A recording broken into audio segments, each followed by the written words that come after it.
What up, gang? Hey, guys. Back again with another pissed off video. Oh. Because that's what we do over here now, just to piss off us Americans. Yesterday we did bread. We were around bread. Who Fun would have fact, known? though, we found a place that does German bread. Yes, real authentic. It's probably like 45 minutes from us. Hour. No, about an hour here. It's about an hour from us. Stay tuned for that. It's another little city, a little town, not city, little town that's like an hour from us. But we did some homework and a lot of people, it's like, I think they're from Germany, the people who opened it up.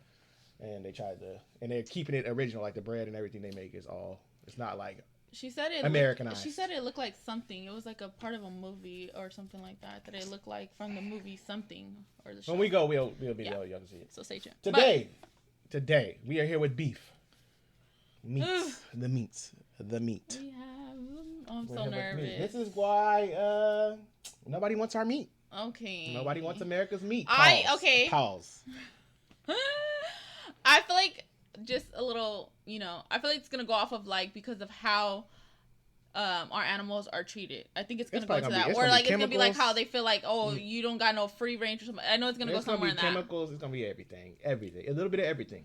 Well, let's find out. The European Union won't take chicken from America. They won't take lobsters from America. They hate our beef because our beef is beautiful. The US president has announced a deal to boost beef exports to the European Union. Because American beef is considered the best in the world. The Americans basically say, we produce what we produce, and at the end of the process, we investigate whether that food is safe and secure. I ain't gonna lie. Look, this one might be hard for me. I mean, bread, I was able to just be like, okay, there's too much going on. But they're gonna have to really put some stuff in this meat for me to, because a good steak. This gonna make you have beef, right? A good steak, it's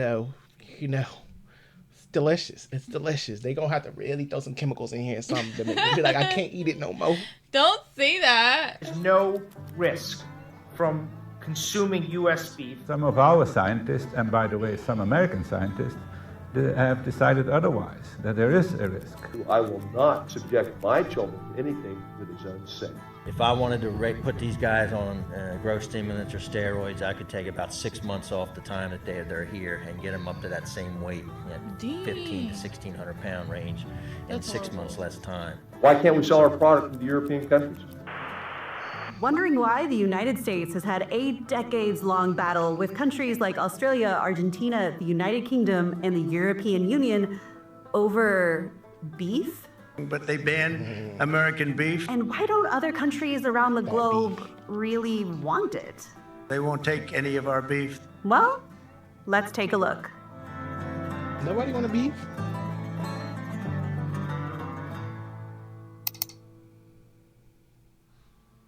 Earlier this month, United States President Donald Trump made it clear he's tired of beefing over beef. They banned American beef, yet we imported $3 billion of Australian beef from them just last year alone. They won't take any of our beef. They don't want it. As part of a sweeping tariff reform, his administration wants other countries to import more American beef.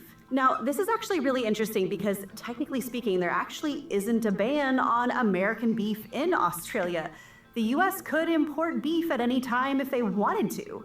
The problem is that American beef producers can't prove their American beef is American. Yeah, so to tell this story, we need to go back just a little bit. Thank you. Yeah, I can't wait to break this down. I'm like, how distinguish what beef is what? It's American beef, Australian beef, UK beef. It comes from them. Yeah, but right now they just said we can import our beef in there without a problem. How would you know it's Americanized once it's get in there?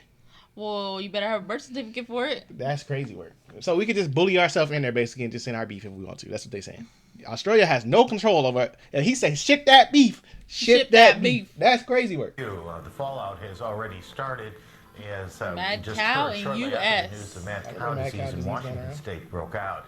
In December of 2003, the first case of mad cow disease, otherwise known as bovine spongiform encephalopathy, or BSE, was detected in the United States in a cow from Washington. When humans eat meat contaminated with BSE, they can become infected with what is known as Creutzfeldt-Jakob disease. Globally, 233 people are known to have died from this disease. Oh my God. With this risk in mind, significant international trade restrictions on U.S. beef were triggered, including a recall of around 4,500 kilograms of meat and increased testing and surveillance measures. While the outbreak in 2003 was limited to a single case in the United States, it heightened the potential risk of BSE and its impact on global trade. And rightfully so, countries like Australia and New Zealand wanted to protect their citizens. Yeah. So as part of their joint organization, the Food Standards of Australia and New Zealand, or the FSANZ, they created a rigorous food safety check system based on the World Organization for Animal Health methodology. In short, any country seeking market access to import fresh beef products, which means chilled or frozen meat, not processed beef products, must undergo this BSE risk assessment. And keep in mind, these standards are put in place to help ensure the health and safety of Australian citizens. And these rules are applied evenly and fairly to anyone who wants to import beef into Australia. I don't feel like we could check all the boxes. No, heck no. Heck no, we not. Absolutely not. No. But I always wondered, this might be a silly question, but the truth is, who be sitting around their desk coming up with names when they like something come out? Like when that disease crossed the table, who sat there and said mad cow? And then whatever that other one that started with a C. That's what I'm saying. They always come up with some crazy terminology for it. Who's sitting around the desk saying, that's the name right there. That's true. That I is never thought of it. We're going to call it mad cow. The mad cow disease. Bird flu. Swine flu. Like, they just come up with stuff. Like, I know a swine is a pig, of course, but a bird flu. Like, they just come up with a terms. Those is normal. Okay, I'll get bird and swine flu normal, right? Because it came from a pig or a bird. But mad cow, like who said that? You know what? It's an angry cow. Mad cow it is. That's the disease we're going to call it. Because they're mad at the cows. It's crazy. It's crazy. In 2015, the USA was actually granted Category 1 status, finding that the U.S. had comprehensive and well-established controls to prevent BSE outbreaks in cattle and any contamination into the human food chain. Put that flag on there. But not so fast. You see, in the fine print, the provisional status specified that the animal from which the beef was derived must have been a, quote, continuous resident in the approved country since birth, which is actually a pretty big problem for the United States because we import a lot, and I mean a lot, of cattle from Canada and Mexico. An average of 700,000 cattle, buffalo, or bison from Canada each year between 2019 and 2023, and 1.2 million per year from Mexico over the same period, in fact. The Australian authorities expressed that significant of a herd change would require a further science-based risk assessment. Furthermore, Australian cattlemen raised concerns about the traceability of cattle born outside the United States and argued that all beef imported to Australia should be subject to the same rigorous end-to-end traceability requirements as Australian producers.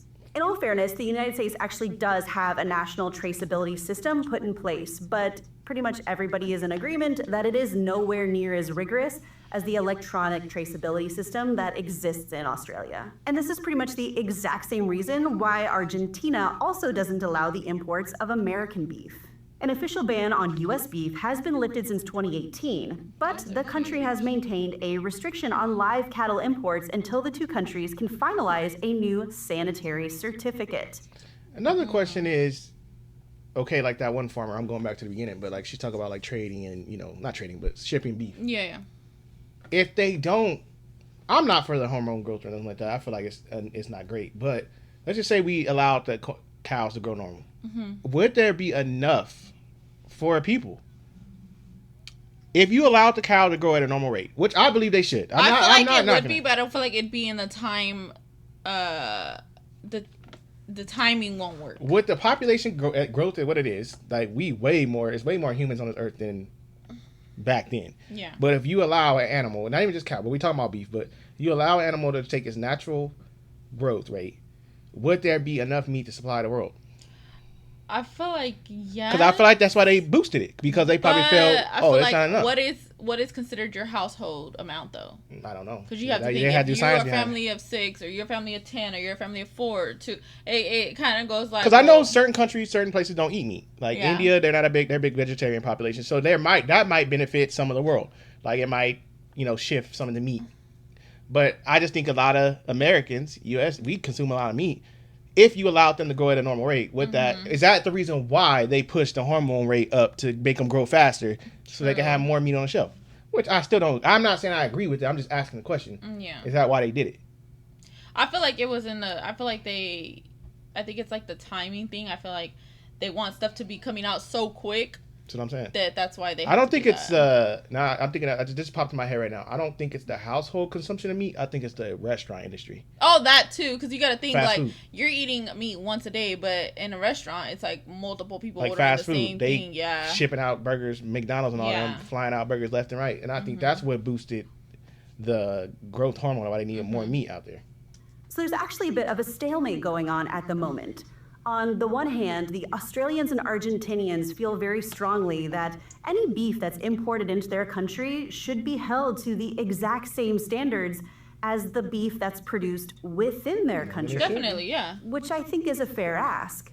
On the other hand, there are virtually no U.S. companies that are willing to take on the level of tracing that those two are asking for.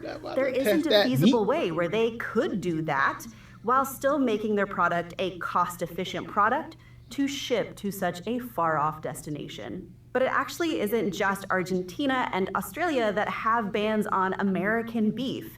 In fact, many other countries around the globe also restrict American beef products, although due to a variety of different reasons. For example, the Trump administration has also recently signaled out the United Kingdom and the European Union for, quote, non-science-based, end quote, restrictions on importing U.S. beef.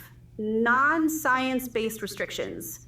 What does that mean exactly? Well, to tell this story, we need to go back again, but this time over 35 years, specifically to the late 1980s, and one of the longest, most acrimonious standoffs in world trade history. In 1988, U.S. meat exports to the area we now know largely as the European Union averaged 4,400 metric tons of beef muscle cuts and 68,000 metric tons of beef variety meats every year. However, in 1989, again, what we know today as the European Union and the United Kingdom restricted U.S. and Canadian beef imports due to health concerns. U.S. dairy and cattle farmers specifically routinely used hormones like estradiol and testosterone to promote faster growth and improve feed efficiency. The EU's ban rationale was, and continues to be, based on its own scientific evaluation, showing that daily intake of growth hormones can have negative health impacts, including evidence that estradiol can cause cancerous tumor growth. In 1990, the year following the hormone ban, U.S. exports fell 86% for variety meats and 59% for beef muscle cuts. Facing this substantial market loss, the U.S. cattle industry argued against the EU's restrictions, saying food safety testing in the U.S. shows, quote, no risk to adult health, end quote, and took their case to the WTO for arbitration. Over the next couple of decades, yes, decades, there were a variety of WTO court cases, scientific squabbling, regulatory changes, and tariff threats as the United States and the EU duped it out over beef imports. You know what? And now that we're on the subject, we did a video where they talk about the life expectancy between USA and UK. It wasn't that big of a difference. It was like a 2-year gap. So my question will become then, since we so against Americans' meats, we are. I stand like we talk about. We just had these conversations like we think they put a whole bunch of crap in meats, right? But at the same time, if it's that significant, what's the science behind it? Are other people outliving us if they're not getting our stuff, or are they? I mean, because 2 years is not crazy, right? The average it was like 77 and 75. Yeah, what's that so if they're eating healthier than us and denying our meats and denying what we and we supposedly eat like crap, why is it only a 2-year? That's true. Time expectancy, like an extra gap. Like, is there somebody out there in the world, especially right? because they said we eat so much fast food and everything, and you would think like, okay, well, we'd have like a bigger gap. I feel like is there somebody out there in the world who has a strict diet, like, or let's just say a nationality has a strict diet where they don't eat bad? What is their life expectancy? Like, is it like, do Japanese outlive us? Like, they eat healthier? Do they live a longer time? Like, what's their expectancy? I've heard maybe UK is just too close to us. Maybe I have felt like the Asian culture, like they have like the longest living people. Yeah, so I wonder what's the science behind that. If somebody had an American diet and then you have another person's diet, You know what's crazy? There was actually a show like that on Netflix. I think it was Netflix. Not exactly like yours, but it was like where they get twins, and they do like you eat like a healthy like meat. Oh diet, yeah. And then they eat like a vegetable and fruit diet, and then it goes to show like they test it on like energy, weight, and all that extra stuff. So it's like I guess like it's kind of similar. Notably, one of the more significant arguments from the Europeans was that while, yes, they would concede that the use of hormones may not pose a significant risk to adult health, the entire population does not consist of only healthy adults, but also infants, children, the elderly, and the immunocompromised. Ultimately, the WTO actually ruled in favor of the United States in this case. However, it still took decades for a deal to be worked out. Final negotiations resulted in a new agreement, which was approved in 2019. The principal measures of this agreement was to see hormone-treated beef remain out of EU markets, and in return, for a promise of a higher duty-free access of US beef to EU markets. Specifically, the EU agreed to a raised 45,000-ton quota for non-hormone-treated beef imports, and the US is allocated 35,000 tons of this quota, phased in over 7 years. Which sounds like a lot, and given the fact that the Trump administration held an entire signing ceremony in the White House over this new deal, you would think this was a huge win for US cattle farmers, right? No. Right? Nope, the EU pretty much got exactly what they wanted in the first place. So you see, in order to facilitate a rise in US exports to the EU, the United States had already started the USDA's non-hormone treated cattle, or the NHTC program, way back in 2001. Under this program, the USDA certifies that cattle have never been fed or treated with hormonal growth promotants, tracking cattle from birth through delivery to the packing plant door. This is basically a very similar quality control system to what exists here in the European Union, and basically confirms the fact that US beef producers, if they want to sell to the EU, will cease using growth hormones in the production of their beef. Again, under the negotiations from the Trump administration, it is only non-hormone added beef that is allowed to be sold to the European Union. But it gets even more embarrassing for the United States because not only did they capitulate to the EU's original demands for non-hormone added beef, but the dog and pony show that the Trump administration put on in the White House, saying things like, "This is a tremendous victory for American farmers, ranchers, and of course European consumers, because American beef is considered the best in the world." The reality is that this negotiation impacts a laughably small amount of American beef producers and U.S. beef products.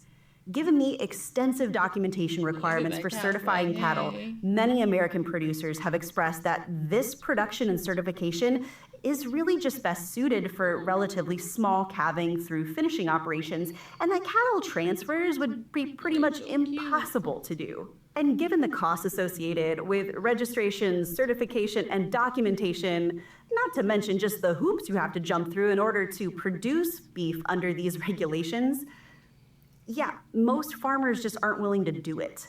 As of March 2025, according to the USDA, only 14 farms, ranches, or feedlots were registered under the NHTC program. That's horrible. That is. 14? Out of all of them? In the U.S., right? Or in the U.K.? No, I think that's us. No, they registered over there. That's us. They got to go by the law. Guidelines.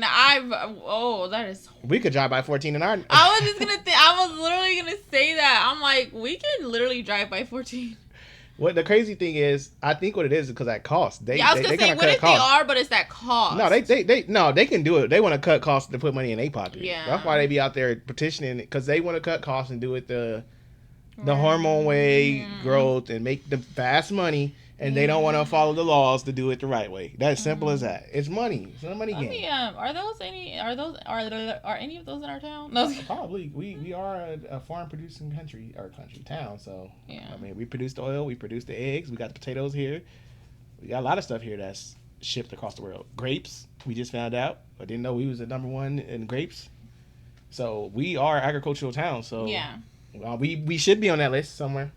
That's right. Out of the 732,123 cattle farms across the United States, only 14 meet the hormone-free certification process, or 0.00001% of farms. That's now, horrible. to be fair, farms come in all shapes and sizes and production capacities. But even if we were just to look at total output, we're still talking about an exceedingly small amount of beef. In 2022, the U.S. produced 12.6 million metric tons of beef in total. Meanwhile, only about 33,000 of that was hormone-free beef sent to the European Union. Just give me some In fresh other words, cuts. about 1/4%, 0.26% to be exact, is what we're talking about here. And in this regard, I think you probably could make the argument that the EU is putting in kind of a pseudo-tariff barrier by requiring laborious and somewhat expensive documentation if beef producers want to import their beef here. However, I think it's also worth putting this all in the perspective of this phrase. If they wanted to, they would. Mm-hmm. Non-hormone added beef in the United States is largely sold under the organic label. And it's expensive. And only accounts of 3% of total beef sales there. I bet. Granted, It's expensive. this market share is rising, but conventionally produced beef dominates the market. No, it's not rising. I guarantee that's 2024. 2025, we had our highest in grocery prices. When that little package she just showed right now, the ground beef, that little that's like a pound, if that. That little package right there, that package is like $25 right now in the store. Sitting, it's 20. Nobody's paying that. Well, nope. There is some people, but not. You not see the family number? People. Yeah, not family. People with families. It's probably just like a single. Who that's gonna feed? That's why I said not people with families. Yeah. It's like a That's single what I'm person. saying. Yeah, but I'm saying like it's not gonna feed nobody.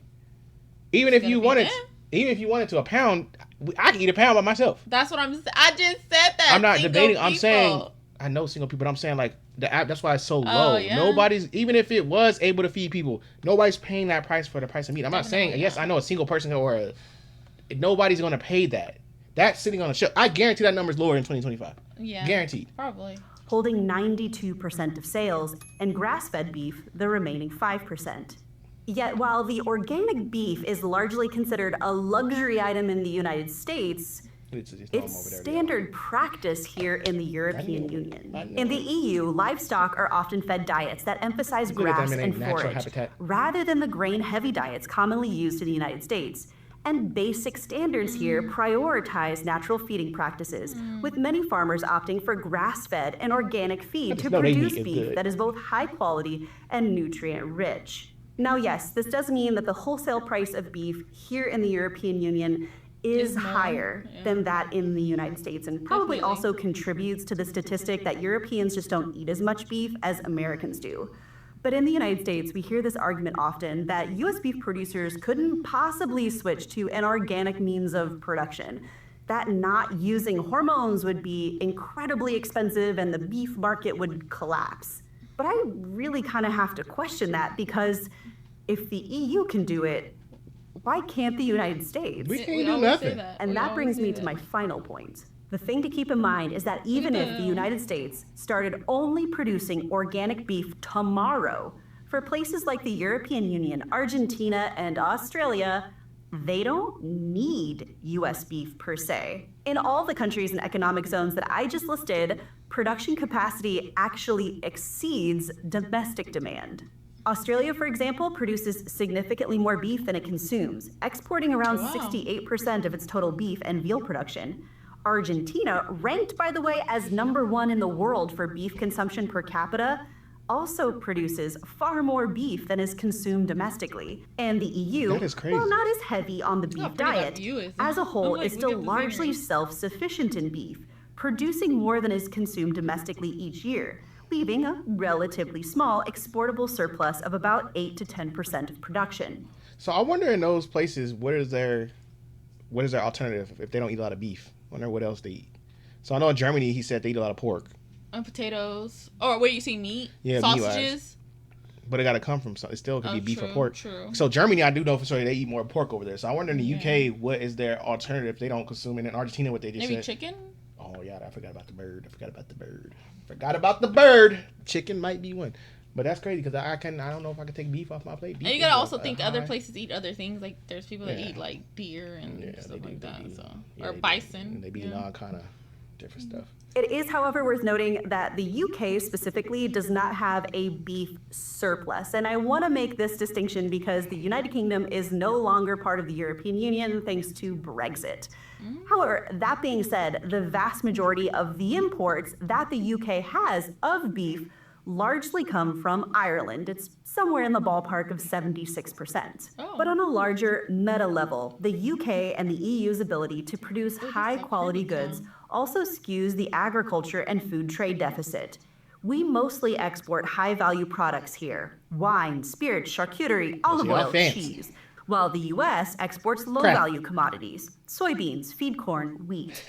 The fact that these have lower unit value is due in part to the fact that they largely haven't been refined into an end-user product yet, which is important to consider, specifically when you think about how production influences consumer spending habits. I've made a couple of videos on this topic in the past, but it's just important to underscore one more time of just how different food production and specialty goods impact the way people shop and buy between the United States and Europe. Farms in the US, on average, are 10 times bigger than in the European Union, and they're able to churn out raw materials, hunks of meat, blocks of cheese, silos full of cereals and grains. Yard. But the EU is largely the opposite. A mosaic of small, regionally diverse farms. Its producers are uncompetitive in most commodities, but possess an advantage in traditional foods. For example, the continent has 5 times more geographical indication trademarks than the United States, allowing its farmers to transform simple crops into premium goods. When you go to the grocery store, the produce is labeled loud and proud with its place of origin. Regional goods have special bright yellow stickers, and so whether you're buying eggs, milk, flour, noodles, honey, beef, and beyond, consumers here demand to know where their products came from and prefer to buy local. And again, in another video that I've made on the subject, which, by the way, I'll link all of this down below in the description of this video, this same preference for locally sourced organic ingredients also extends to fast food as well, with major chains like Burger King, Subway, and McDonald's advertising and investing heavily in farm-fresh ingredients with short supply chains. Quite frankly, you're not going to find U.S. beef in your McDonald's Big Mac here in Germany, despite the fact that it's one of America's largest international fast food chains. By and large, European consumers don't want it. And by the way, that Big Mac, despite having locally sourced organic ingredients, costs the exact same here in Germany as it does in the United States. Interesting food for thought for this week for sure. That's horrible. I don't know. I just feel like it's moments like that where it's like, well, it's like she said, if they wanted to, they would. And it's like she said, like, we do, in a sense, demand it. But, I mean, who's going to give us the answers, you know? Like, it's the same. I feel like in today's world, I feel like we know. And, like, there's only so much that you can do, if that makes sense, you know? Yeah, I told her, I worked in the pest control industry for some years. And what stopped me from before I got in the industry, it stopped me from going big in organic, because our organic stuff supposedly on the shelf is organic, right? If it's here. Now, we got other stores like Sprouts that they import stuff. But I told her, we sprayed organic farms all the time.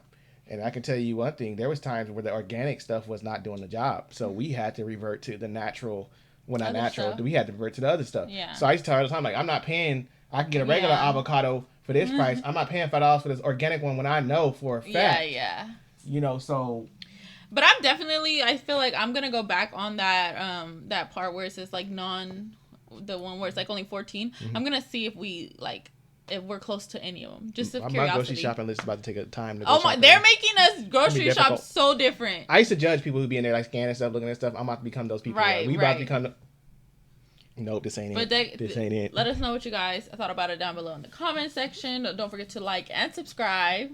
Thank you for pissing us off another day.